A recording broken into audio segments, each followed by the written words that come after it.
है देखते हैं। समास बताइए, भर पेट में कौन सा समास है? अबे भाव क्यों है? हमने आपको लिखाया था कि जहां पर क्या हो, भर, घर, हर, ऐसा कुछ लिखाया गया था। कौन सा समास होता है वहां? अव्ययी भाव समास होता है। ठीक, चलो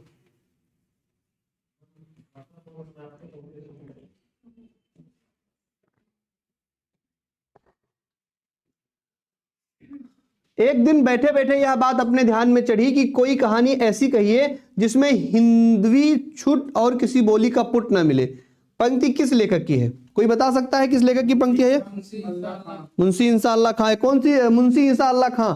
मुंशी इंसाअल्लाह खां के बारे में आप लोग जान लीजिए कि इन्होंने हिंदी साहित्य की पहली कहानी लिखी थी। ठीक है, क्या लिखा था? हिंदी साहित्य की पहली कहानी। अगर आप लोगों से पूछ लिया जाए कि हिंदी साहित्य की पहली कहानी है तो आप लोग क्या बताएंगे? वो तो लेखक है कौन सी? किसी को पता है?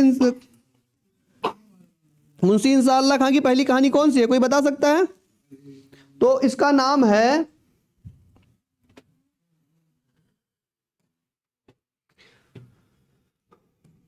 रानी केतकी की कहानी। रानी केतकी की कहानी। कौन सी कहानी है? रानी केतकी की कहानी। किसके द्वारा लिखा गया है ये? मुंशी इंसाअल्लाह खां के द्वारा। ठीक हो गया। अब देखिए, निम्न में से क्रिया विशेषण अव्यय चुनिए। क्रिया विशेषण अव्यय कौन सा है? राधा रात भर जागती रही। इसमें क्रिया क्या है, विशेषण क्या है? रात भर क्या है और जागना क्रिया क्या है? ठीक, सही है। इसमें कौन सा सही है? डी ऑप्शन सही है, राधा रात भर जागती रही। निम्न में से कौन जीवनी है? जीवनी कौन सी है इसमें? किसके द्वारा लिखी गई है? Very good. हमारा मसीहा किसके द्वारा लिखी गई है? विष्णु प्रभाकर के द्वारा। Very good. ये अतीत के चलचित्र किसने लिखा है? Very good, Mahadevi Varma. चिंतामणि किसके द्वारा लिखा गया है? आप, वेरी गुड। चिंतामणि और विचार विधि, ये दो प्रमुख रचनाएं किसकी हैं? आचार्य रामचंद्र शुक्ल जी की। ठीक। नीड़ का निर्माण फिर भी किसने लिखा है? हरिवंश राय बच्चन। Very good.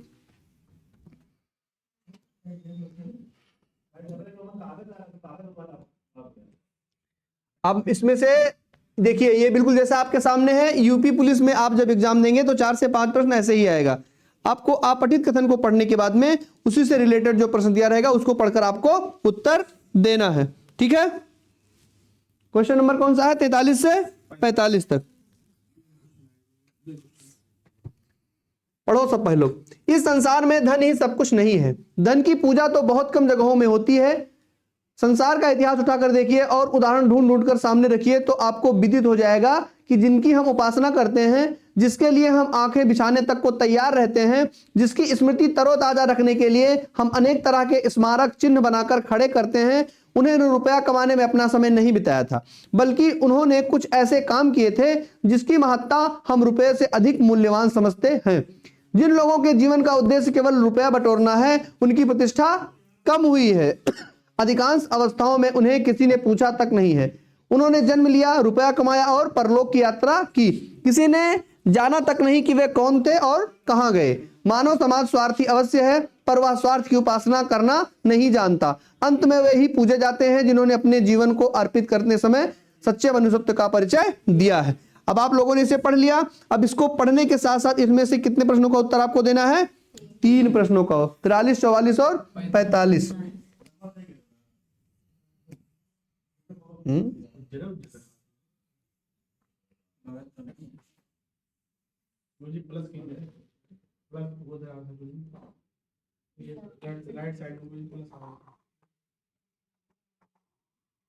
ज्यादा जानकारी ना हो तो ज्यादा ना कुछ अक्षय में सुनते कि नहीं?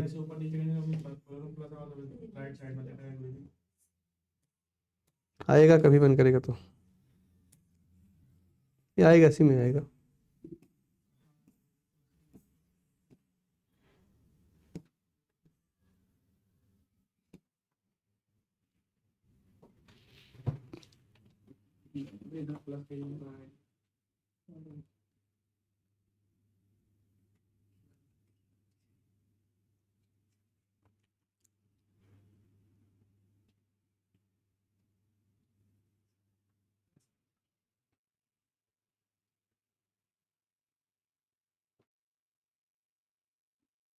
ये क्यों गायब हो गया?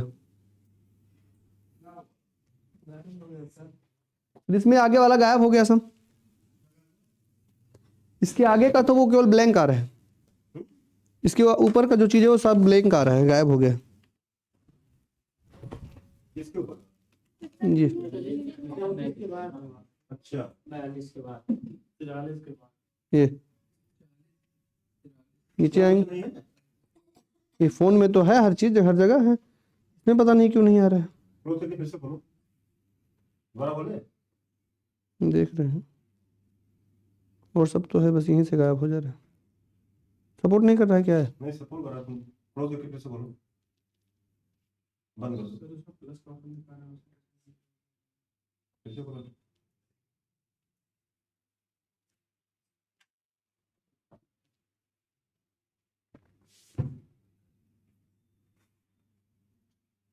अभी की पेज जाओगे,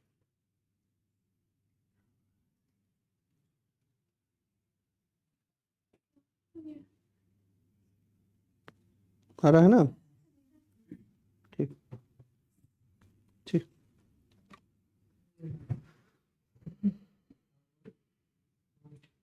यही पढ़े थे हम, यही पढ़े थे ना?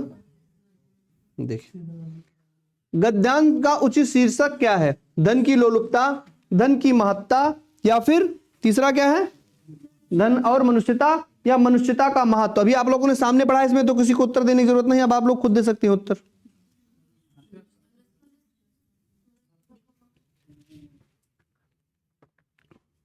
कौन सा सही है? गद्यांश का शीर्षक क्या है, मतलब शीर्षक का मतलब आप लोग समझते हैं, इसका जो मेन मोटिव है वो क्या है? शीर्षक क्या है इसका? मनुष्य का महत्व। इसमें सही है धन और मनुष्यता, यानी कोई धन के पीछे भागता है तो कोई किसके पीछे भागता है? मनुष्यता के पीछे भागता है। ठीक है, धन और मनुष्यता, कोई मनुष्य के पीछे भागता है तो कोई, अभी इसमें बताया गया है कि जो लोग मनुष्य के पीछे भागते हैं अंततः क्या होता है कि वो पैसा कमाने के साथ साथ मर जाते हैं। लेकिन जो लोग जो धन के पीछे भागेंगे वो पैसा कमा कर मर जाएंगे, लेकिन जो मनुष्यता के पीछे भागेंगे अंततः वही, देखो, पर वह स्वार्थ की उपासना करने, अंत में वो पूछे जाते हैं जिन्होंने अपने जीवन को अर्पित करते हैं सच्चे मनुष्यता का परिचय दिया है।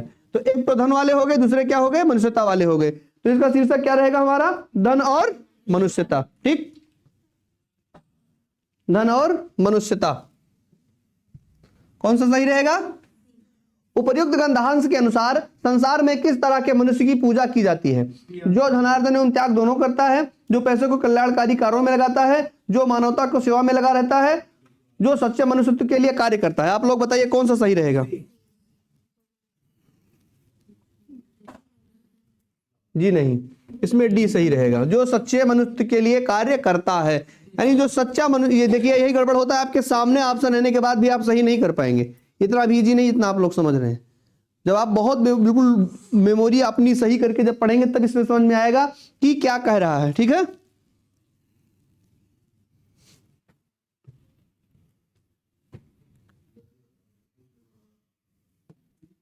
धन की पूजा से क्या अभिप्राय है? धन से ज्यादा मानवता प्रबल है, धन कमाने वाला अधिक नाम नहीं कर पाता, धन की पूजा व्यक्ति को स्वार्थी बनाती है, धन कमाने की अपेक्षा सच्चा मनुष्य होना ज्यादा अच्छा है। कौन सा सही है इसमें से?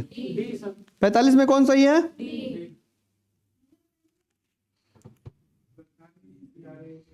45 में डी सही है।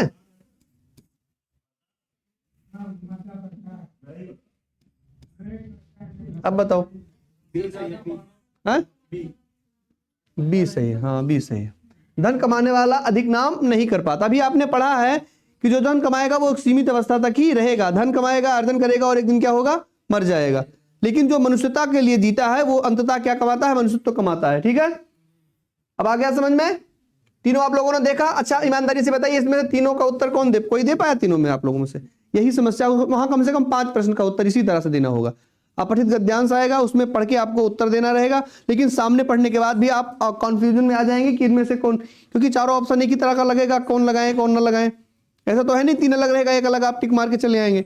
इसमें रिलेटेड एक दूसरे से रहेगा, काफी बारीकी से जब आप अध्ययन करेंगे तब जाकर इसमें समझ में आएगा।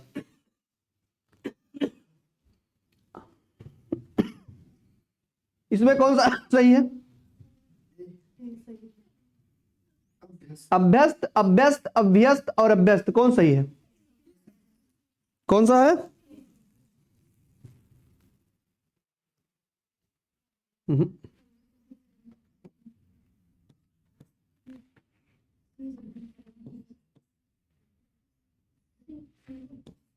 अभ्यस्त सही है। अब ये चीज तो पढ़ाने पर नहीं आएगी, तो प्रैक्टिस करने पर ही आएगी। ठीक है, इसमें कौन सा सही है? अभ्यस्त सही है। ठीक है, कौन सा शब्द तुर्की भाषा का नहीं है? चेचक कैसा शब्द है?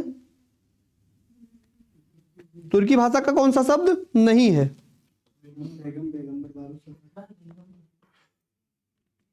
तो हमारा जो चेचक है वो भी तुर्की भाषा का शब्द है। देखो बारूद भी तुर्की भाषा का शब्द है, पैगंबर फारसी भाषा का शब्द है। तो कौन सा सही हो जाएगा हमारा? अंततः पैगंबर सही हो जाएगा, और ये तीनों क्या हो जाएगा? गलत हो जाएगा, क्योंकि पैगंबर कैसा शब्द है? फारसी भाषा का। ये तुर्की भाषा का शब्द नहीं है। समझ में आ गया?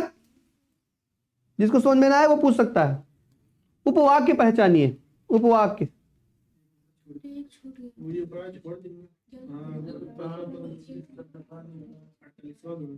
अच्छा, जल प्राण पुत्र किस शब्द के अनेकार्थी शब्द हैं? बताओ। जल, प्राण और पुत्र, ये तीनों किस शब्द के अनेकार्थी शब्द हैं?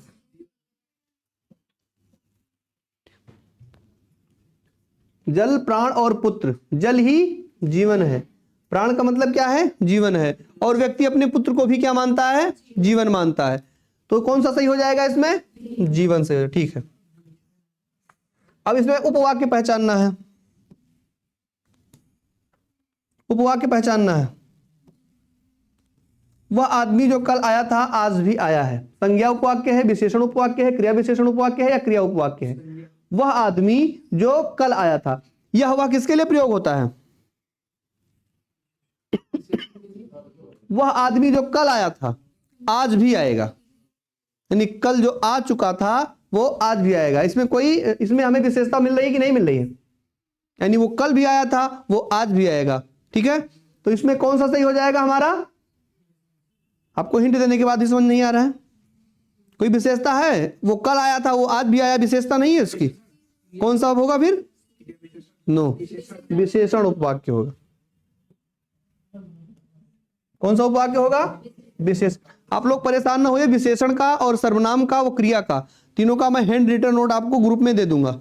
ठीक है, ताकि पढ़ने के बाद तीनों आपका क्लियर हो जाएगा। संज्ञा, संज्ञा तो पढ़ा ही दूंगा मैं 2 दिन में, संज्ञा, और उसके बाद में समास, और 3 का मैं आपको नोट दे दूंगा, ताकि हिंदी का सिलेबस आपको भी बिल्कुल भी नहीं छूटेगा।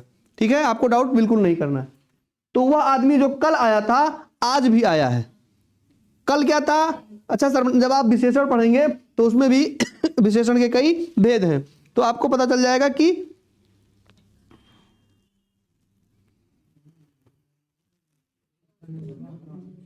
ये, अब बताओ इसमें कौन सही है? कौन सी ध्वनि महाप्राण नहीं है?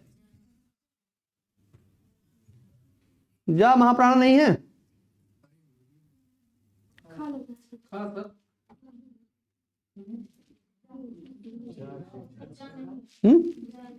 वेरी गुड, जा नहीं है, सही है। जा महाप्राण नहीं है। आप बोल कर देखेंगे वैसे पता चल जाएगा। महाप्राण और अल्पप्राण पढ़ाए हैं आप लोगों को। जिसको बोलने में ज्यादा हवा मुंह से निकले, ज्यादा मुखले, वो कौन सी ध्वनि होती है? महाप्राण। जिसको बोलने में कम मुखले, वो क्या होता है? अल्प प्राण। तो आप खा, अगर जा बोलेंगे, खा, घा और झा तीनों बोलेंगे तो कहीं ना कहीं ज्यादा खुलेगा मुंह, लेकिन अगर जा बोलेंगे तो आराम से भी काम चल सकता है। ठीक है, जा हो गया। निम्नलिखित पद में कौन सा पद वैया प्रत्यय लगाने पर बना है? रवैया, खवैया, डटैया, बचैया। महाप्राण में क्या होता है? जिससे हवा ज्यादा निकलती हो। महाप्राण बिल्कुल, जिसको बोलने में ज्यादा समय लगता हो, ज्यादा वायु निकलती हो, महाप्राण होगा। जिसको बोलने में कम समय निकले वो बोलेंगे। बिल्कुल बोल के देख लीजिए। निम्नलिखित पद में कौन सा पद वैया प्रत्यय लगाने पर बना है, कौन बता सकता है?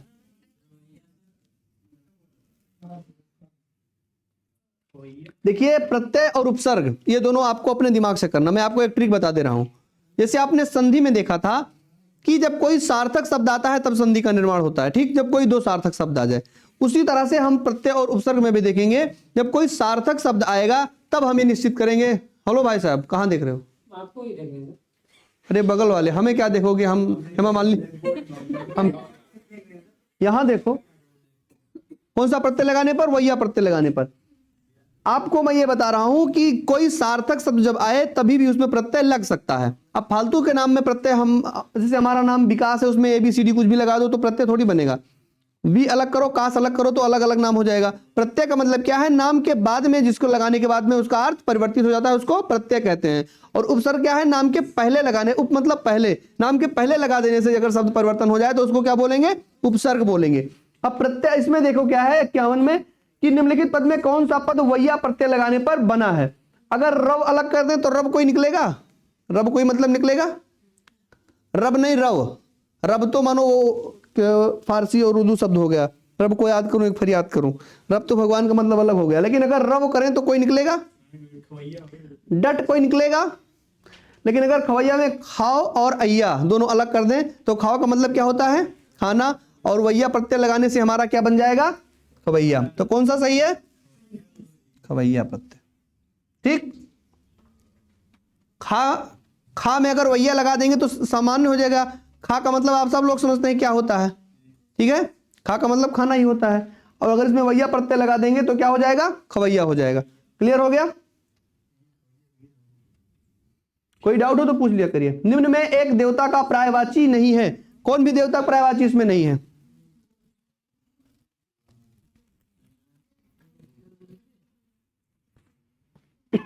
बताओ क्यों? किंकर किसका पर्यायवाची है?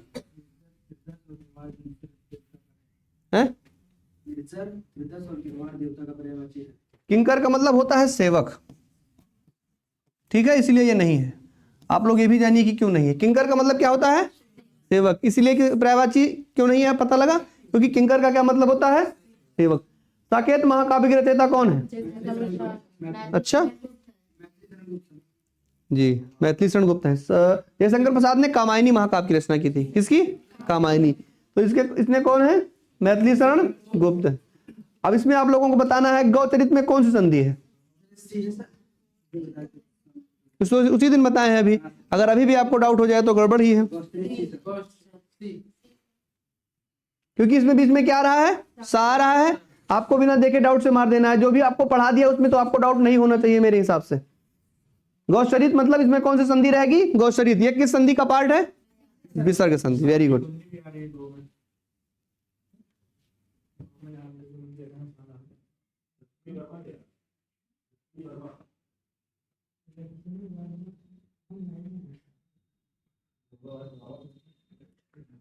ठेठ हिंदी का ठाठ।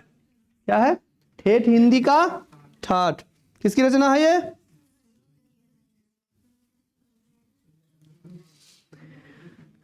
ठेठ हिंदी का ठाठ पढ़े आप लोग? रचना तो पढ़े ही होंगे। ठेठ हिंदी का ठाठ जो हमारी रचना है वो है अयोध्या सिंह उपाध्याय हरिऔध जी की, ठीक है। ये हमारे किस काल के कवि हैं? रीत काल के कवि हैं, ठीक है। ठेठ हिंदी का ठाठ किसकी रचना है? अयोध्या सिंह हरिऔध। आप लोग परेशान मत होइए, मैं आप लोगों को खुद वो सेंड करूंगा PDF ग्रुप में आज कम से कम 10-15, और खूब अच्छे से सॉल्व करिए। और जो ना जान पाइए वो तत्काल पूछ लीजिए, डायरेक्ट मैसेज करके तुरंत पूछिए कि इसका क्या मतलब है, क्या, ठीक है। कोई डाउट लग रहा है तो भी पूछ लीजिए। जितना से जितना कर सकते हैं उतना हम आपको कराएंगे, परेशान होने की जरूरत नहीं है। चंद्रधन शर्मा गुलेरी की एक बहुत प्रसिद्ध कहानी है, किसी ने पढ़ा है? आ सकता है क्या? वेरी गुड, बहुत अच्छा। उसने कहा था, बहुत अच्छी कहानी है और बहुत फेमस कहानी है। उसने कहा था एक कहानी जिसमें एक पात्र होता है जिसका लहना नाम होता है, और एक लड़की के प्यार में वो रहता है लेकिन उसकी शादी कहीं अलग हो जाती है, फिर भी वो उसको उसी तरह से देखता है। तो इसमें चंदन शर्मा की गुलेरी की लगभग 10 बार से ज्यादा पूछा जा चुका है कि उसने कहा था कहानी के लेखक कौन है, तो कौन है? चंदन शर्मा गुलेरी। कहानी का नाम क्या है इनका? उसने कहा था, और इसकी वजह से मर जाता है लास्ट में, होता यही है। ठीक है, इसमें शुद्ध वाक्य आपको पहचानना है। ठीक है, क्या करना है? शुद्ध वाक्य पहचानना है। पढ़ के देखिए कौन सा शुद्ध वाक्य है। उस वन में प्रातः काल के समय का दृश्य बहुत ही सुहावना होता है। क्या सही है?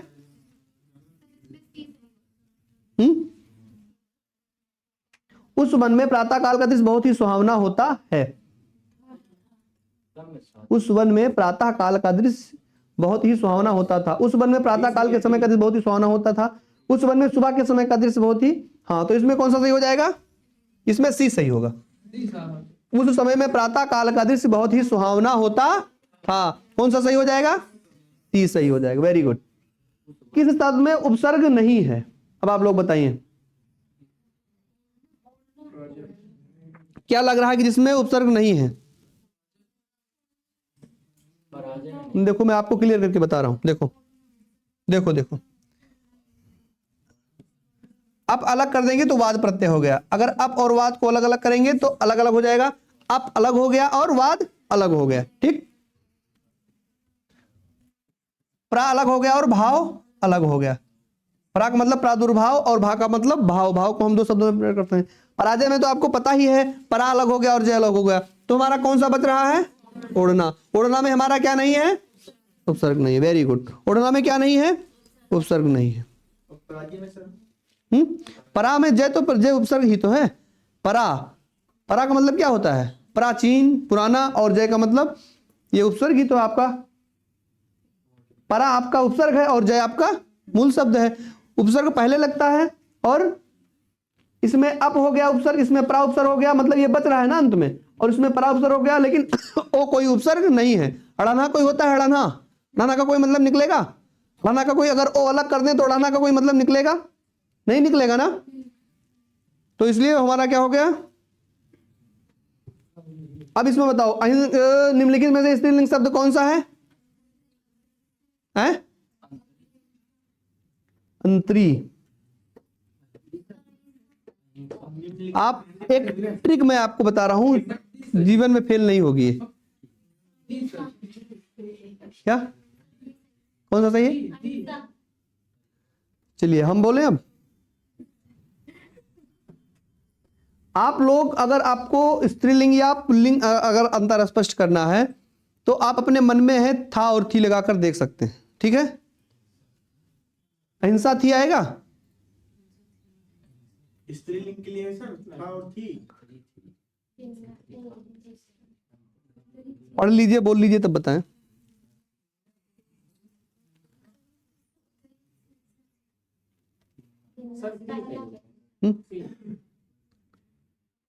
कौन सा सही है? किसी को पहला लगा, किसी को भी, किसी को थी, और कोई बच रहा है तब बताओ।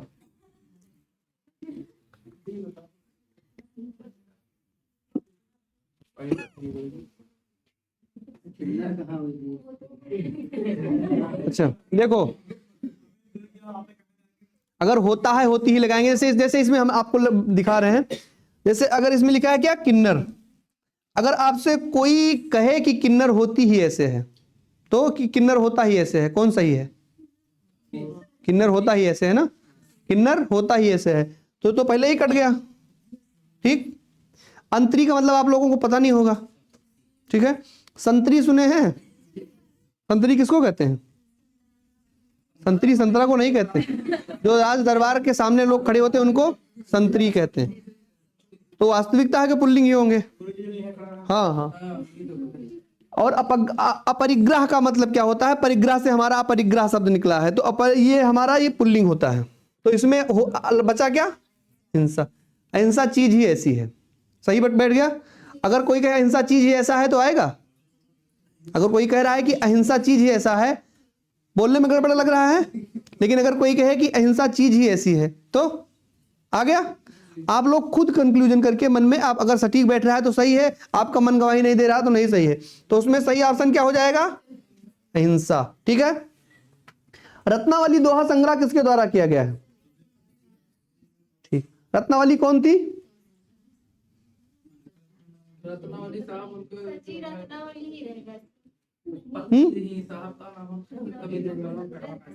कबीरदास का रत्नावली का किसने किया है? गलत। रत्नावाला दोहा संग्रह रत्नावली नहीं किया है। कवितावली है, गीतावली है, रामचरितमानस है, ये सब तो तुलसीदास ने किया है। लेकिन जो रत्नावली है, रत्नावली का दोहा, सुनिए ध्यान से, हंसो मत, पहले जो कह रहा हूं सुनो।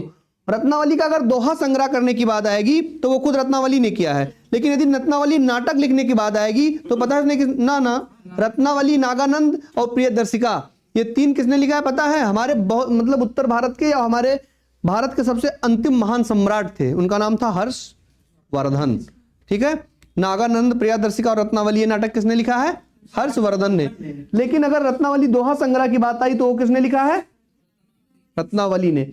बाकी जो गीतावली है, कवितावली है, और उसके बाद में ये क्या कहते हैं, बनपथ पर जो हमारा है, ये सब किसके द्वारा लिखा है? रामचरितमानस है, ये सब किसके द्वारा लिखा गया है? गोस्वामी तुलसीदास जी के द्वारा। ठीक।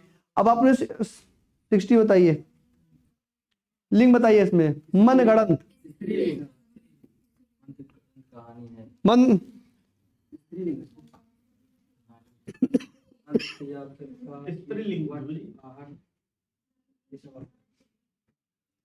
अच्छा, अगर आपसे कोई कहता है ये मनगढ़ंत कहानी है, ये भी सही है, कहानी स्त्रीलिंग है। लेकिन अगर आपसे भी कहा कि आपकी सारी बात जो है वो मनगढ़ंत लग रहा है, नहीं, आपकी जो भी चीज है वो मनगढ़ंत है, अगर कोई आपसे कहता है कि ये सब कुछ मनगढ़ंत है, तो सब कुछ तो हो गया पुल्लिंग और कहानी हो गई स्त्रीलिंग, तो दोनों में सही आ रहा है। तो क्या हो जाएगा? ये भयालिंग। अब आ गया। अच्छा, अगर आपसे कोई कह रहा है ये सब कुछ मनगढ़ंत है, तो कोई गड़बड़ है इसमें? साफ सब तो सही है। सब कुछ मनगढ़ंत का मतलब मन के द्वारा बनाया गया है, तो सब कुछ हमारा क्या है? पुल्लिंग है।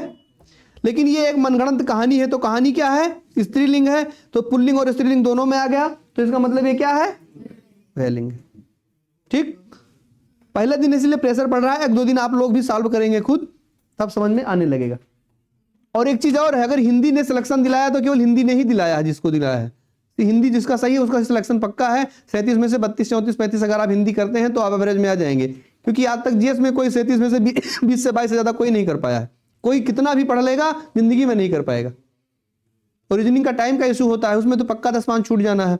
मैथ में टाइम का इशू होता है। हिंदी आपको देके टिक मार के चला जाना है, इसलिए हिंदी सेफ रखिए और हिंदी का प्रैक्टिस से ज्यादा करिए। वाक्यांश के लिए एक शब्द बनाइए, जिसके हृदय में ममता नहीं है उसको क्या कहा जाएगा? हैं? जिसके हृदय में ममता नहीं है उसको क्या कहा जाएगा? निर्दय, निर्दय, निर्भय। निर्भय एक अलग अलग मतलब बताओ। निर्दय का मतलब जिसके अंदर क्या ना हो? दया ना हो। निर्भय का मतलब जिसके मन में क्या ना हो? भय ना हो। निर्हृदय का मतलब कि जिसके अंदर क्या ना हो? हृदय ना हो। तो क्या बच गया हमारा? निर्मम। कौन सा सही है? निर्मम। Very good.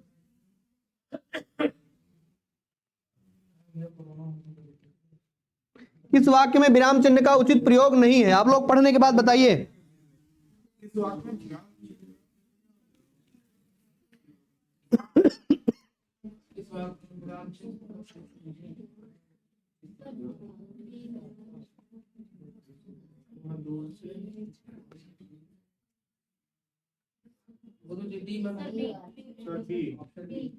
कितने लोगों को लग रहा है बी?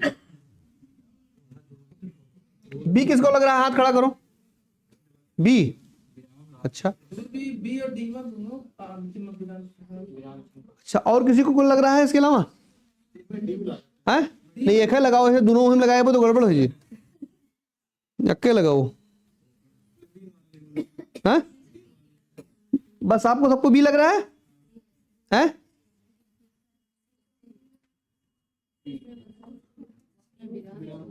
विराम चिन्ह आप लोगों को भेजना पड़ेगा, लगता है तो पढ़ाना पड़ेगा, गड़बड़ हो जाएगा। अगर आपने सुनो सुना तो प्रिय महाशय भी वही चीज है। तो कौन सा है इसमें गलत? कौन सा हमारा उचित प्रयोग किसमें नहीं हुआ है? ठीक है, प्रिय महाशय मैं आपकी आभारी हूं। ये अल्प विराम हो गया ना, यहां कामा हो गया। कामा आदमी कहता नहीं कॉमा, यहां कोई कॉमा का मतलब है? कोई मतलब है इसका? ये समझ में नहीं आ रहा है, वो भेजना पड़ेगा आप लोगों को। ये कौन सा हमारा चिन्ह है? ये कौन सा है? ये विस्मयादि बोधक है। और इस तरह से जो आता है वो क्या होता है? योजक होता है। और ये जो आ रहा है ये क्या है? अल्प विराम। यहां जो आ रहा है वो क्या है? पूर्ण विराम। बस आपको यही लिख के भेज देना है कि किसका प्रयोग कहां पर किया जाता है। इसके बाद में आप लोगों को ये पता चल जाएगा। ठीक है, निम्न में महाप्राण व्यंजन कौन सा है? अब बताओ। Option C. निम्न में महाप्राण व्यंजन कौन सा है? तदम। भा बोलेंगे तो ज्यादा वो करेगा ना, मुंह खुलेगा। भा बोलने से आपका मुंह भी ज्यादा खुलेगा और आपको सांस भी ज्यादा लेनी पड़ेगी। इसलिए कौन सा सही हो जाएगा इसमें? भा सही हो जाएगा। ठीक है, कौन सा सही हो जाएगा? भा सही हो जाएगा। देखा करो। निम्न में अघोष वर्ण कौन सा? अघोष और सघोष आपको पढ़ा चुके हैं कि नहीं पढ़ाए हैं? तो बताइए अघोष वर्ण कौन सा है?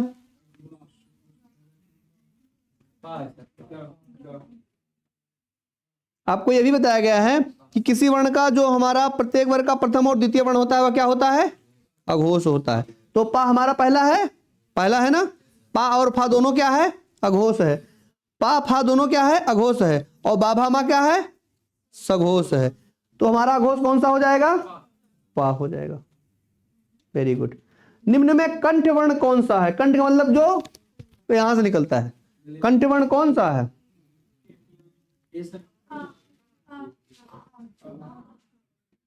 हाँ बोल के देख लीजिए, बिल्कुल बिल्कुल बोल के देख लीजिए।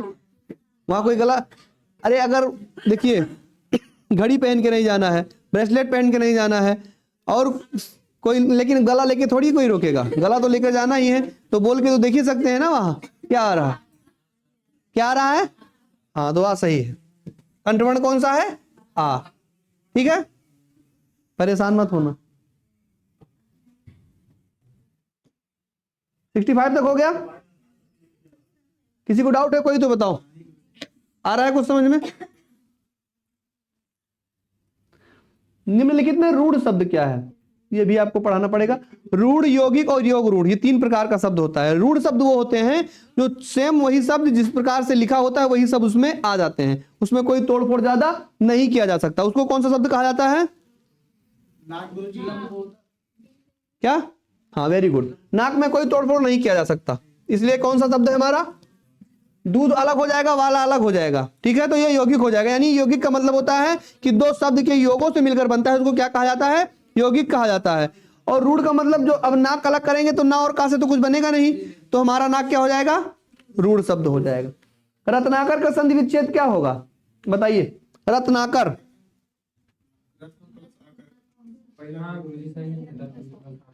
रत्नाकर का संधि विच्छेद क्या होगा?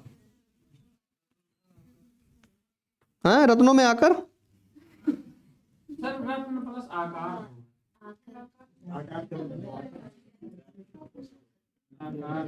आप लोग ये कौन सी संधि है? हैं? यहां पर क्या है और यहां पर? तो समान वर्ण, दोनों छोटा बड़ा समान वर्ण आ रहे हैं, कौन सी संधि हो जाएगी? दीर्घ संधि। नहीं पता है तो गलत कर दोगे, क्या दिक्कत है? पढ़ाने के बाद क्यों नहीं पता है? पढ़ाए कि नहीं पढ़ाए तो क्यों नहीं पता? अब इसमें देखो, रत्नाकर में अगर हम ना और आ जोड़ देंगे तो बड़ा की मात्रा आ जाएगी, तो इसलिए तत्काल यही सही है, बात खत्म। ना और आ को जोड़ेंगे तो बड़ा की मात्रा आएगी, तो तत्काल बस इतना दिमाग लगाइए कि इसमें ना पे बड़ा की मात्रा है, ना के बाद बड़ा आ है, ना और बड़ा आकर मिलाकर क्या बनता है? ना की बड़ा की मात्रा। तो हमारा कौन सा सही हो जाएगा यहाँ? रत्नाकर। Very good. प्रतिमान में कौन सा समास है? Very good. आपको ट्रिक काम करने जो लिखाया था ना, आपको कुछ भी नहीं करना है, केवल ट्रिक अगर पढ़े तो तत्काल बिना देखे मार देंगे। प्रतिमान में कौन सा समास है? अव्ययी भाव समास। परिक्रमा में उपसर्ग कौन सा है? परिक्रमा कौन सा उपसर्ग है?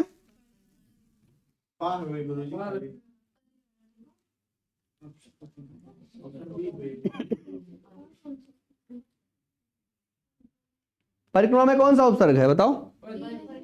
किसको किसको लगता है परि है? और किसी को लगता है?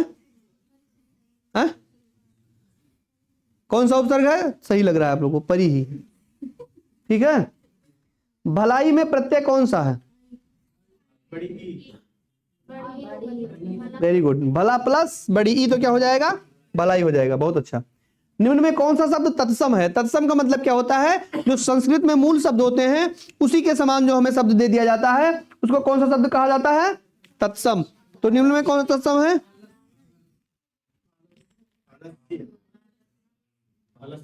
आम, आग और आसरा, ये हमारा तद्भव है। ठीक है। आम का तत्सम होता है आम्र, ठीक है, और आग का अग्नि, ठीक है, और आसरा का आश्रय। तो आलस से हमारा क्या हो जाएगा?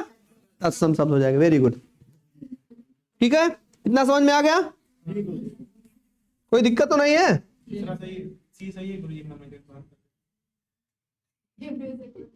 निम्न में कौन सा शब्द तद्भव है?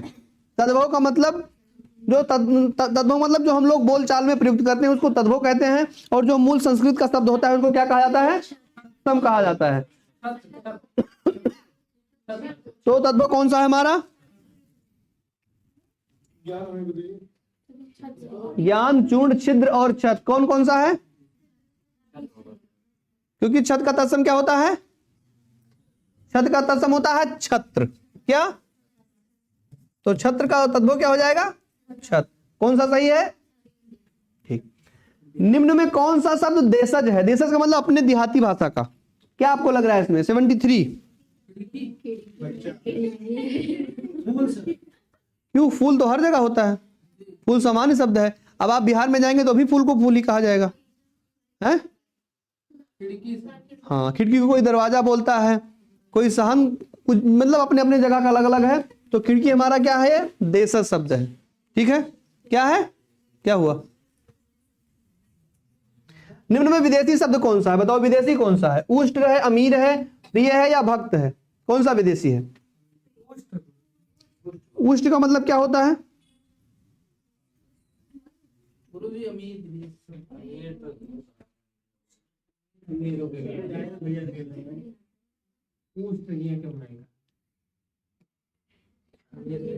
भारत में अमीर आदमी को रईस कहा जाता है। क्या कहा जाता है? बहुत रईस हो गया है तो। और अमीर जो हमारा शब्द है वो विदेशी शब्द है। ठीक है। कौन सा इसमें सही है? अमीर। निम्न में संज्ञा शब्द कौन सा है? गंगा, पुराना, नीला या मोटा? है? गंगा कौन सी संधि है?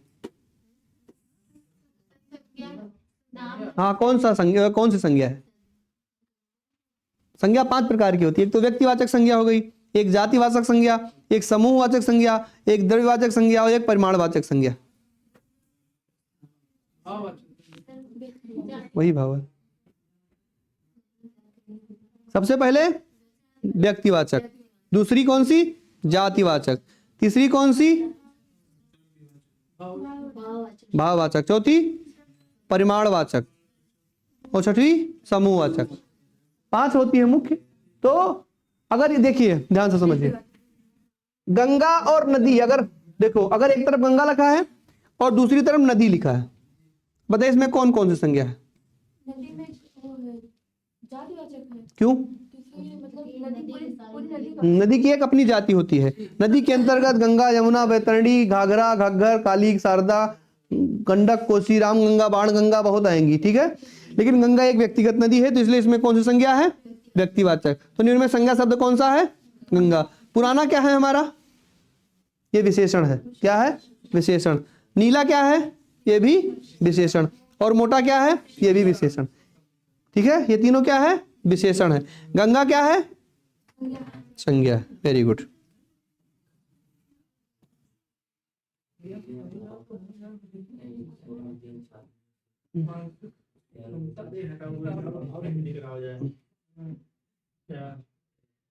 हो गया क्या?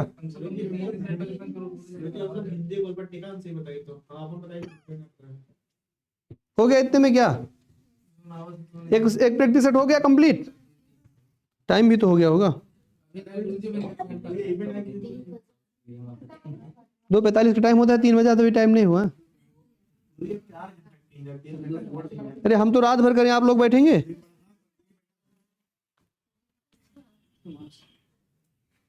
इतने में किसी को डाउट है तो बताओ, एक बार दोबारा से पूछे तत्काल बताएंगे आप लोग, बोलेंगे तुरंत? देखो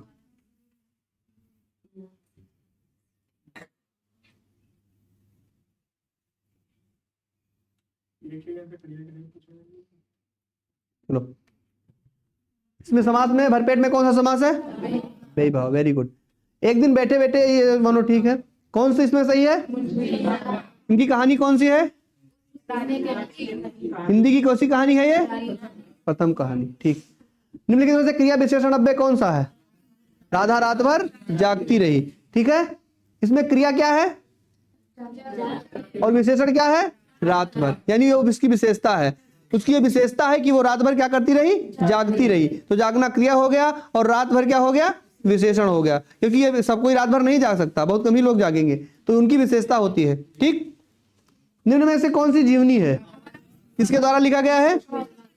अतीत के चलचित्र किसके द्वारा लिखा गया है? महादेवी वर्मा। चिंतामणि किसके द्वारा लिखा गया है? नीड का निर्माण फिर किसके द्वारा? ठीक।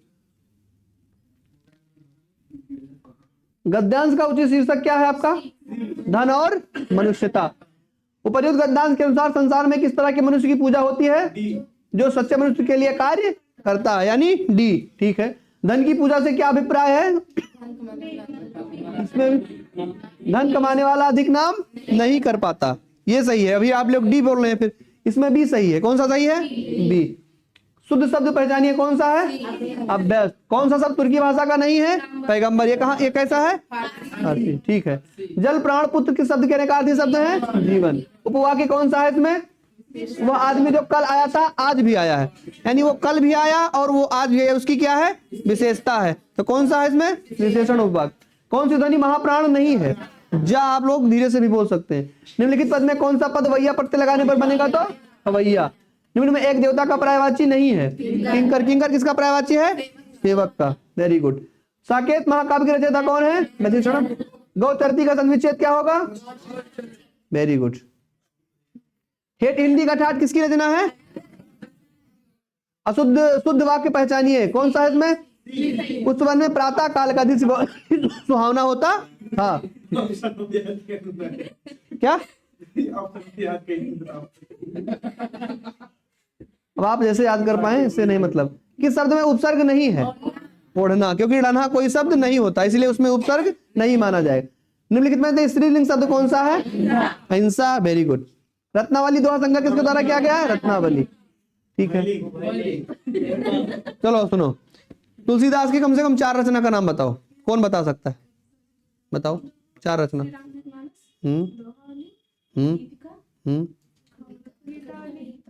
हाँ, गीतावली भी है, दोहावली है, गीतावली है, विनय पत्रिका है, वरवय रामायण है, रामचरितमानस है, ठीक। बिहारी लाल की कोई रचना बता दे कौन सा? बिहारी सच सही। बिहारी, इसमें कितने दोहे हैं? ये भी प्रश्न आता है।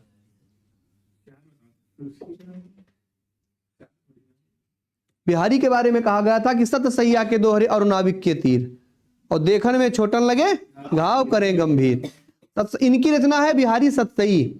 एक लिख लीजिए पॉइंट नोट करके, इनकी रचना क्या है? बिहारी सतसई। और इससे प्रश्न बनता है, और इसमें टोटल 719 दोहा है। कितना है? 719। जो मैंने आपको एक दोहा लिखाया था कि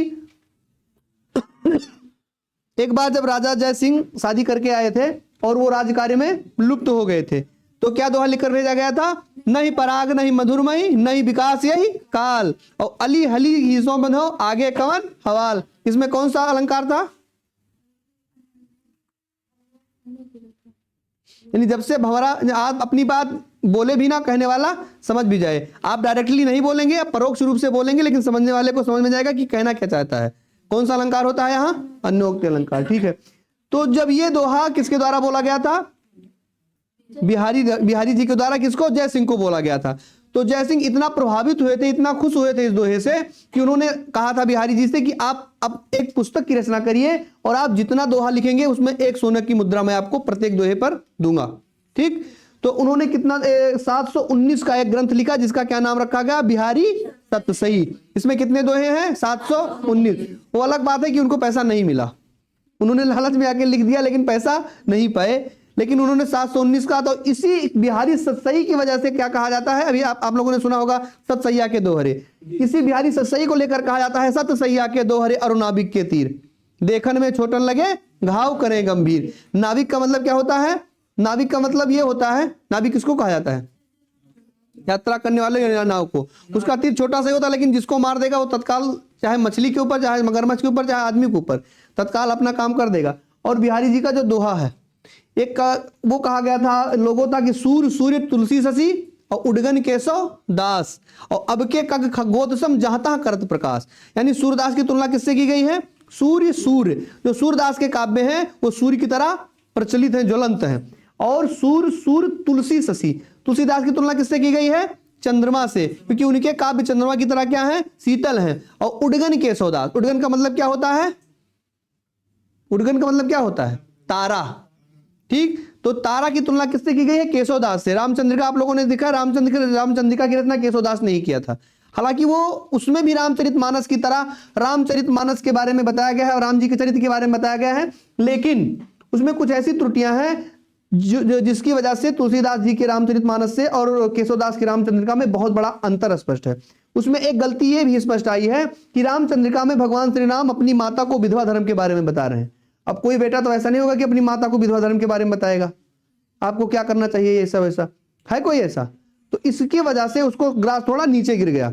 लेकिन अब तुलसीदास जी का जो काव्य है तो रामचरितमानस तो बिल्कुल अब पता है वर्ल्ड लेवल पर है। तो रामचंद्रिका किसके द्वारा लिखा गया है, केशव दास के द्वारा, और रामचरितमानस किसके द्वारा लिखा गया है, तो तुलसीदास के द्वारा। तो सूर्य सूर्य तुलसी सजी उडगन केशव दास। और अब के का खद्दोत सम, खग्गोत का मतलब क्या होता है, खद्दोत का मतलब होता है जुगनू, क्या, अब के का खद्दोत सम जहां तहां करत प्रकाश। यानी अब वर्तमान के जो कवि हैं वो किसकी तरह हैं, जुगनू की तरह हैं, जहां जलेंगे वहां ही प्रकाश करेंगे। तो इसकी वजह से लिखा गया था बिहारी जी के बारे में कि अगर सूर्य सूर्य तुलसी शशि और उडगन के सौदास, तो अब के खगोत्तम जहां तक करत प्रकार, तो बिहारी दास उस अमोघ वर्ण के समान हैं जिसके अमोघ वर्ण यानी उस बादल और उस छाया के आ जाने के बाद में ना तो सूर्य का प्रकाश दिखता है, ना चंद्रमा का प्रकाश दिखता है और ना बादल दिखता है। अगर खूब अच्छा से कोहरा छा जाए तो कुछ दिखेगा, ना सूर्य दिखेगा, ना चंद्रमा दिखेगा, ना तारा दिखेगा। तो तुलसीदास की तुलना किससे की गई है, ये बिहारी जी की तुलना किससे की गई है, बादल से। किससे की गई है, बादल से। इतना बताना लेकिन फालतू में। अच्छा, रामानंद कौन है, नहीं वो रामानंद रामायण वाले नहीं, रामानंद सागर। आपने कबीरदास का नाम सुना है, रामानंद जी कबीरदास जी के गुरु थे और हिंदी के प्रथम कवि थे, ठीक है। अभी वर्तमान में आपने जगत गुरु रामभद्राचार्य जी का नाम सुना है, जिनकी दोनों नेत्र नहीं है, वो इस संप्रदाय के जगत गुरु हैं, रामानंदा। संप्रदाय कितने प्रकार का है वर्तमान में भारत में, 7 प्रकार का, रामानुजाचार्य, निम्बारकाचार्य, वल्लभाचार्य, रामा, ठीक है, इस तरह से। खैर वो आपका संबंध नहीं है, लेकिन जो रामानंद जी थे वो कौन थे, कबीरदास जी के गुरु थे। ये भी प्रश्न पूछ लेता है, कबीरदास के गुरु का नाम क्या था, तो रामानंद, ठीक। और ये किस भाषा के कवि थे, तो हिंदी भाषा के। बिहारी जी भी, अब इसमें लिंग बताइए, लिंग कौन है मनगणत में, कौन सा लिंग है, कौन सा है, उभय लिंग, ठीक जी भाई। जगत गुरु रामभद्राचार्य जी जी। वाक्यांश के लिए एक शब्द होता है, जिसके हृदय में ममता ना हो उसको क्या कहेंगे, बी क्या होता है, किस वाक्य में विराम चिन्ह का उचित प्रयोग नहीं है, यहाँ कौन सा होना चाहिए था, ठीक है। निम्न में महाप्राण व्यंजन कौन सा है, भा, भा बोलने पे मुंह ज्यादा खुलता है, ठीक है। निम्न में अघोष वर्ण कौन सा है, क्योंकि प्रथम और द्वितीय वर्ण क्या होते हैं, अघोष, 3 4 5 ये क्या होते हैं, सघोष, ठीक है। निम्न में कंठ वर्ण कौन सा है, आ बोलेंगे कहां से निकलेगा, कंठ से निकलेगा, ठीक। अब जो बताना है वो बताओ, 2 दिन बाद पेपर में पता चलेगा। निम्नलिखित में से रूढ़ शब्द कौन सा है, नाक। रूढ़ का मतलब क्या होता है कि जिसका कोई खंडन ना हो। नाक का कोई खंडन होगा, दूध वाले में दूध अलग हो सकता है, वाला अलग हो सकता है, घोड़सवार में घोड़ा अलग हो सकता है और सवार अलग हो सकता है। लंबोदर, लंबा है जिसका उदर अर्थात गणेश जी, तो लंबा अलग हो जाएगा और उदर अलग हो जाएगा, ठीक। उदर का मतलब पेट, लंबा का मतलब जिसका पेट बड़ा हो।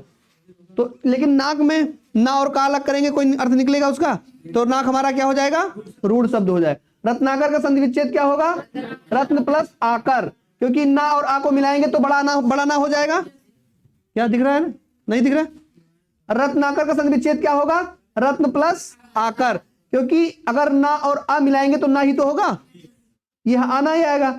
अगर यहां ना पर बड़ा की मात्रा लग गया तो यह आ खत्म हो जाएगा और इधर वाला सामने लिख देंगे। देखो संधि में होता क्या है, एक चीज आपको और बता रहा हूं, जो आगे वाली चीज है वो और जो पीछे वाली चीज है वो, इसको सेम लिखेंगे। हमें परिवर्तन किसमें करना है, जब हम दो खंड बनाते हैं, आपको हमने पहले बताया है प्रथम वर्ण का जो कौन सा होता है, प्रथम शब्द का अंतिम वर्ण, और दूसरे शब्द का कौन सा होता है, प्रथम वर्ण, तो उसी में भेद करते हैं। अंतिम वर्ण क्या है, ना, और प्रथम वर्ण क्या है, आ। अगर ना और बड़ा आ को मिलाएंगे तो क्या बन जाएगा, ना पर बड़ा की मात्रा। लो हो गया, कोई डाउट? हम संधि क्लियर? तो रत्नाकर यही तो लिखा है, तो इसका संधि विच्छेद क्या होगा, रत्नाकर। बात खत्म। प्रतिमान में कौन सा समास है, हमने आपको लिखाया था, अगर आ प्रति इस तरह से अगर कुछ आता है तो कौन सा समास होता है, अव्ययी भाव। इसमें आपको तो पढ़ना ही नहीं है। परिक्रमा में कौन सा उपसर्ग है, परि उपसर्ग है, ठीक। भलाई में कौन सा प्रत्यय है, ई। निम्न में कौन सा तत्सम है, आलस्य। आलस्य का क्या होता, आलस हमारा हो जाएगा तद्भव और आलस्य क्या हो जाएगा, तत्सम।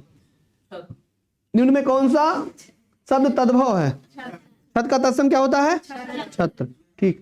निम्न में कौन सा शब्द देशज है, खिड़की। ये कौन बोला, निम्न में कौन सा शब्द, क्योंकि खिड़की को कोई साहन दरवाजा, कोई कुछ दरवाजा, कोई अलाई दरवाजा, कुछ भी बोल सकता है, देसी भाषा है अपनी। विदेशी भाषा कौन सी है, अमीर, क्योंकि हमारे यहाँ क्या कहा जाता है अमीर को, हंसो मत, देखो इधर, रईस। निम्न में संज्ञा शब्द कौन सा है, गंगा में कौन सी संज्ञा है, व्यक्तिवाद। नदी में कौन सी संज्ञा है, सेना में कौन सी संज्ञा है, बुढ़ापा में कौन सी संज्ञा है, घी में कौन सी संज्ञा है। वेरी गुड, हो गया।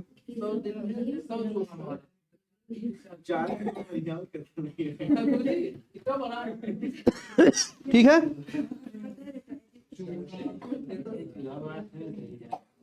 अभी नहीं है क्या गोविंद सर, कल समास बच गया था थोड़ा, आपको पढ़ा दे थोड़ा सा।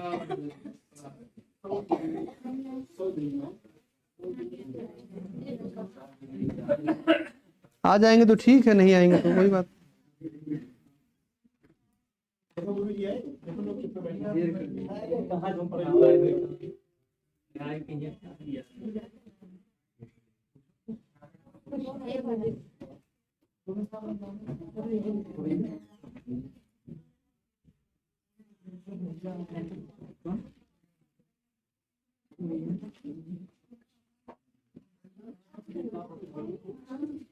क्या लिखाया था आपको, कौन सा लिखाना था,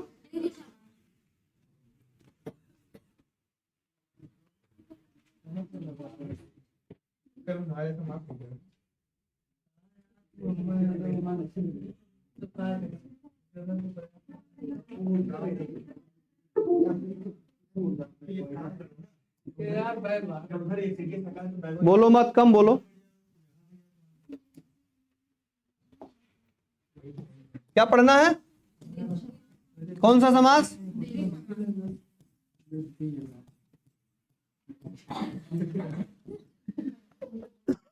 द्विगु समास में क्या होता है, इसका पहला पद क्या होता है, संख्यावाचक। पहला पद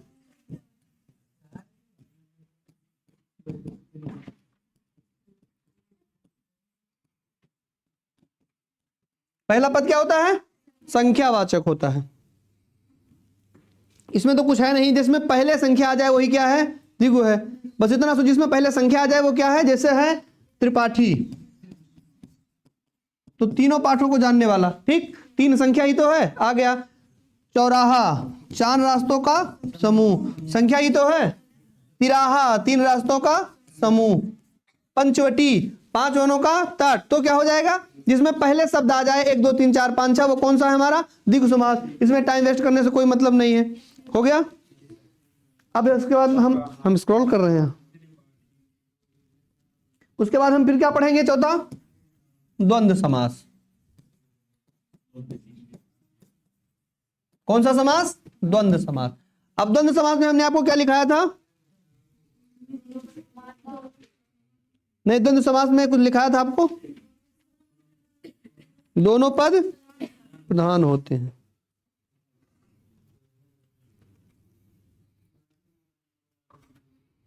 यानी जितना अधिकार पहले का रहेगा उतना अधिकार दूसरे का भी रहेगा द्वंद्व समाज में। जैसे कौन सा है? मानो हमारे माता पिता दोनों का बराबर अधिकार है ना? क्या? भाई बहन माता पिता। हाँ, भाई बहन, अगर भाई बहन भी आ सकता है। बस एक ही बार बार बार नहीं तो कौन सा समास हो जाएगा? अगर ये का आ गया तो ये कौन सा समास है? क्योंकि इसमें यहां भी बार है और यहां भी बार है, तो कौन सा समास हो जाएगा? अव्ययी भाव। लेकिन इसमें दोनों अलग अलग है, बीच में योजक चिन्ह है, तो कौन सा समास हो जाएगा? द्वंद्व समास। ठीक है, जानकार हो ही आप लोग मतलब से ज्यादा।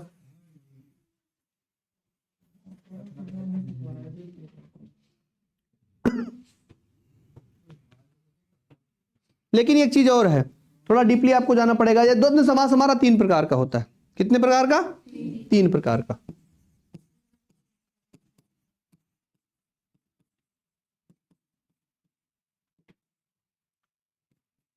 पहला है इतरेतर द्वंद्व। कौन सा है? इतरेतर द्वंद्व। दूसरा है समाहार द्वंद्व।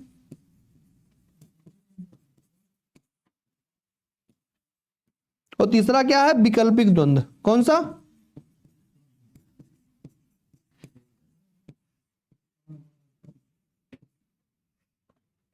थोड़ा थोड़ा समझ लीजिए, ज्यादा नहीं, थोड़ा समझ लीजिए।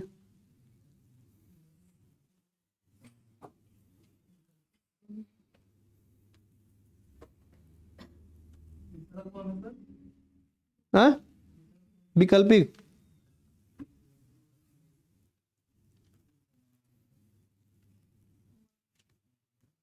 पहले क्या लिखा है?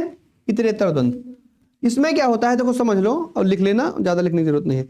इतरेतर द्वंद्व में क्या होता है कि इसमें दोनों पद प्रधान होते हैं। ठीक, इतरेतर द्वंद्व में दोनों पद प्रधान होते हैं और अपना वर्तमान में बराबर अस्तित्व रखते हैं। जैसे जो हमने माता पिता लिखा, ये कौन सा है? इतरेतर द्वंद्व है हमारा। ठीक है, माता और पिता, राधा कृष्ण, दोनों की बराबर अधिकारिता है ना, तो ये हमारा किस द्वंद्व के अंतर्गत आएगा? इतरेतर द्वंद्व के अंतर्गत। इतरेतर द्वंद्व में क्या होता है कि जितना अधिकार ए का होता है उतना अधिकार बी का भी होता है और समान अस्तित्व भी दोनों का होता है। तो किस द्वंद्व के अंतर्गत आ जाएगा? ये इतरेतर द्वंद्व के अंतर्गत आ जाएगा। ठीक है,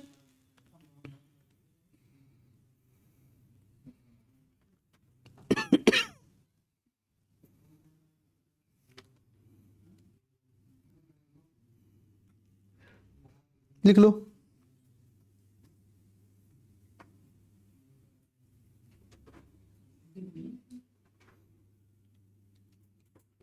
हो गया।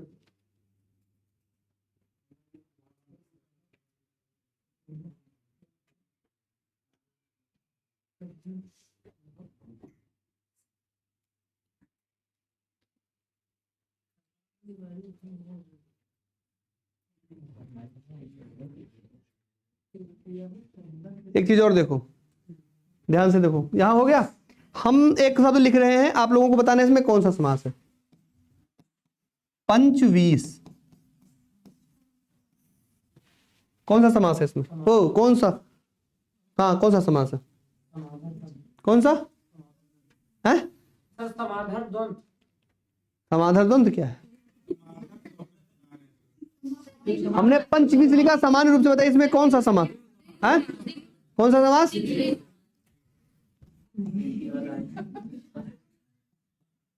क्यों द्विगु समास है? ज्यादा हंसो ना भाई। 5 और 20 यही तो होगा। पहला पद क्या है? संख्यावाचक, इसलिए क्या है ये? इसीलिए द्विगु समास नहीं है। आप पूछो क्यों नहीं है? एक चीज इंपॉर्टेंट लिख लीजिए हेडिंग डाल के, बातचीत करना बाहर जाके करिए। हेडिंग डालो, एक हेडिंग डाल लो, इंपॉर्टेंट लिखो। इंपॉर्टेंट नोट लिखो, जहां पर 1 से 9 तक की संख्या की बात हो केवल वहां द्विगु समास होता है। आज तक पता नहीं था आप लोगों को शायद। जहां पर 1 से 9 तक की संख्या की बात हो, कितने से? 1 से 9 तक। यहां 20 और 5 की बात हो रही है, कौन सा समास हो जाएगा फिर? यहां दूसरा समास है। यहां 9 संख्या तक बात हो। 1 से 9 तक की संख्या तक बात हो तो वहां कौन सा समास होता है? द्विगु समास होता है।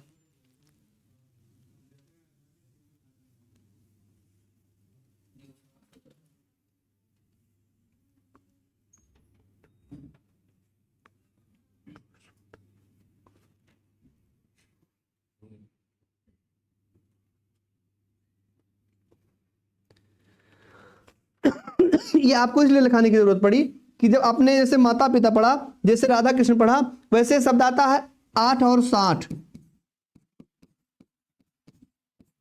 मतलब आपकी विचारधारा और आपका रहन सहन जो मिलता है तो उसको 8 और 60 बोलते हैं। ठीक है, तो यहाँ 8 आएगा तो लोग सोचेंगे कि 8 का मतलब यहाँ 80 होगा। 8 है, 8 मत जोड़ना, 8 और 60, 8 और 60।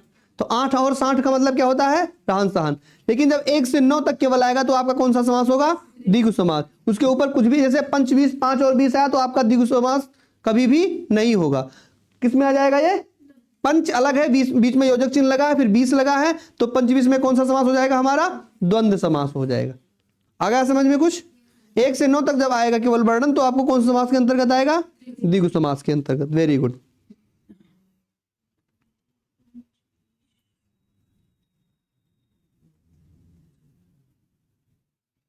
लिख लीजिए।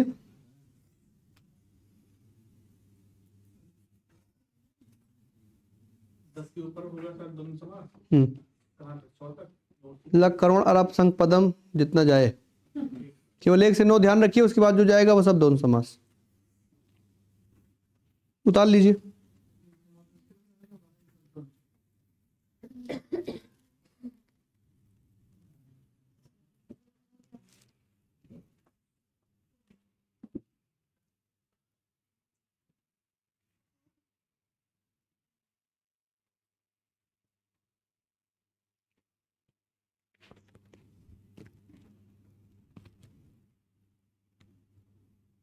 हो गया सबका?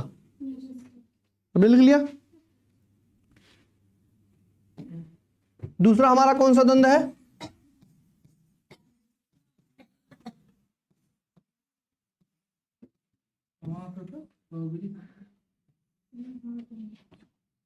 समाहार द्वंद्व।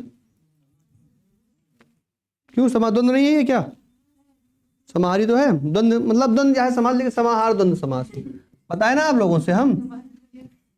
समाहार द्वंद्व समास, द्वंद्व ही तो पढ़ रहे हैं। 3 प्रकार का द्वंद्व होता है, इतरेतर, समाहार और विकल्पिक। इतरेतर हम लोगों ने पढ़ लिया, समान अधिकारिकता होती है। अब क्या पढ़ेंगे? समाहार। जैसे इसमें क्या होता है कि एक समूह को प्रदर्शित करने का काम किया जाता है। अगर आपसे किसी ने कहा, मान लीजिए अभी आपने देखा कि जो आपने 73 पढ़ा उसमें जितना अधिकार ए का होगा उतना अधिकार बी का भी होगा, उसमें बराबर अधिकारिकता होती है। लेकिन जब आप समाहार पढ़ेंगे तो उसमें एक समूह का प्रतिबोध होता है। ठीक है, उसमें ए और बी से कोई मतलब नहीं है। उसमें आपको यह जानना है कि जितनी जरूरी ये चीज है उतनी जरूरी ये भी चीज है। इसमें थोड़ा सा लिख लीजिए ताकि आपको आगे डाउट ना हो। जब ना केवल 2 वस्तुओं का अर्थ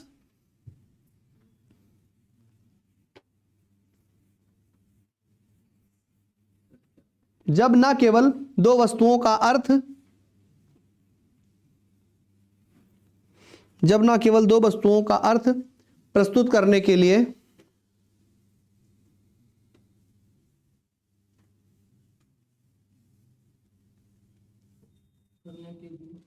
दो शब्दों का प्रयोग किया जाता है,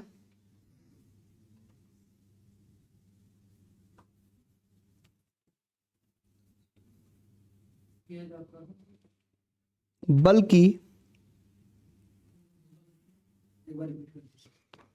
जब न केवल 2 वस्तुओं का अर्थ प्रस्तुत करने के लिए जब न केवल 2 वस्तुओं का अर्थ प्रस्तुत करने के लिए 2 शब्दों का प्रयोग किया जाता है, यानी केवल उससे केवल 2 शब्दों का अर्थ प्रस्तुत ही नहीं होगा, बल्कि वस्तु आदि के एक समूह को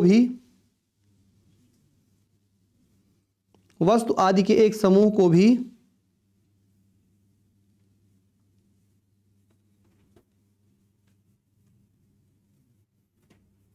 समूह को भी व्यक्त करने के लिए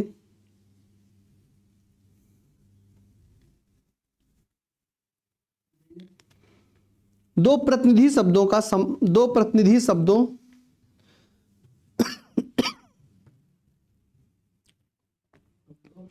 द्वारा समास बना लिया जाता है। जैसे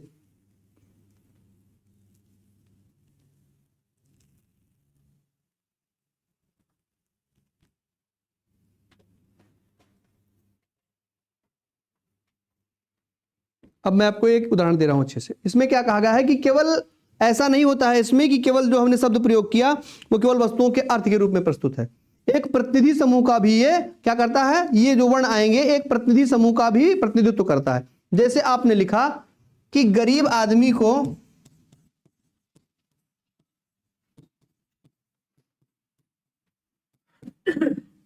दाल रोटी भी नसीब नहीं होती।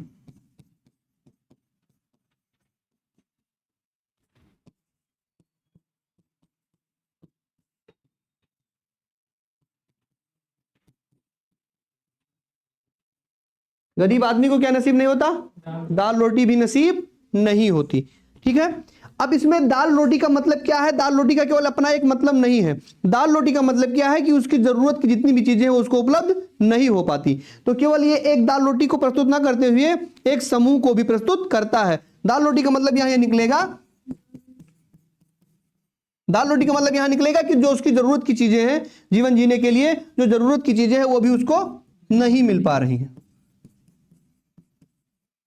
यानी एक समूह को भी प्रस्तुत कर रहा है। समझ में आ गया, यह एक समूह को भी प्रस्तुत कर रहा है। ठीक, अब हमारा तीसरा कौन सा बचता है, विकल्पिक द्वंद्व समास।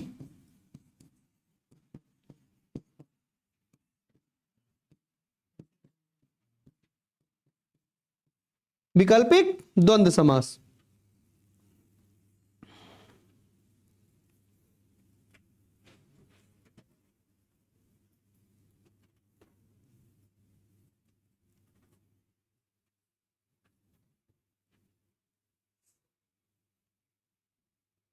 एक छोटी सी ट्रिक इसमें बता दे रहा हूं, आप तुरंत पहचान लेंगे, बड़ा लिखाने का कोई मतलब नहीं।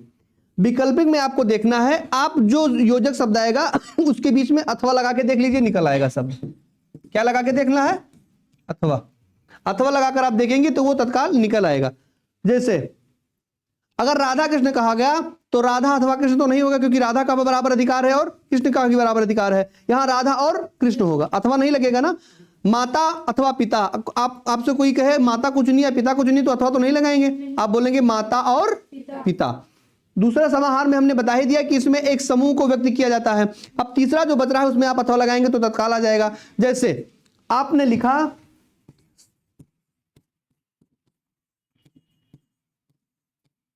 अगर आप अच्छा काम करेंगे तो आपको क्या मिलेगा, यस। अथवा क्या मिलेगा, अथवा आ गया, डाउट क्लियर। इस प्रकार में क्या लगेगा, अथवा। जैसे आपका क्या होगा, आप अपने मन से ही सोच कर ही देख लीजिए, अगर कोई शब्द हमारे पास है, अगर उस पर हम अपनी टिप्पणी करते हैं तो उसका उत्तर हमें खुद मिल जाएगा। अगर हम अच्छा काम करेंगे तो हमें क्या मिलेगा, यस, नहीं तो चलो।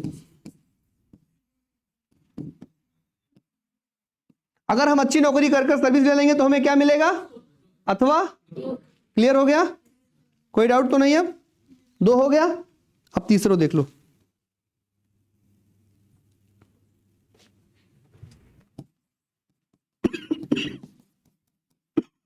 अगर हमारा व्यापार चलेगा तो हमें क्या होगा, अथवा। क्लियर,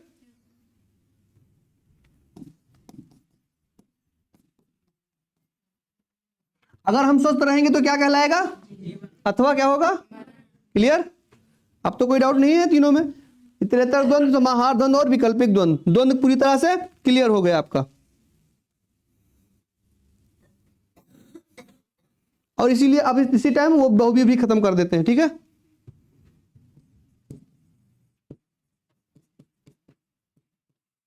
इसमें ना तो प्रथम पद प्रदान होता है और ना ही द्वितीय पद प्रदान होता है, यानी दोनों पद मिलकर किसी तीसरे को इंगित करते हैं। ठीक है, दोनों पद मिलकर के किसी तीसरे को इंगित करते हैं, किसमें, बहुव्रीहि समास में। जैसे अगर आपसे किसी ने कहा लंबोदर, तो इसमें क्या होगा, लंबा है जिसका उदर अर्थात गणेश, यानी जहां भी अर्थात शब्द आ जाए वहां क्या होगा, ये याद कर लीजिए बस, जहां भी अर्थात शब्द आ जाए वहां पर क्या होगा, बहुब्रीहि समास। लंबोदर में कौन सा समास है, जैसे मान लीजिए है नीलकंठ, नीला है जिसका कंठ अर्थात शंकर जी, कौन सा समास होगा, बहुब्रीहि। जैसे है वीणा पाणी, वीणा को पाण करने वाली अर्थात स्वती, अर्थात आ गया, कौन सा समास हो जाएगा, बहुब्रीहि समास। Chapter close. किसी को कोई डाउट है तो बताओ, क्लियर हो गया, प्रैक्टिस सेट भी हो गया और आपका ये भी क्लियर हो गया। ज्यादा मत बुलकारिए, आज हमें हमारा व्रत है, ठीक है, क्लियर हो गया ना, कल मिलते हैं फिर। आप लोग अब रीजनिंग जीएस करिए।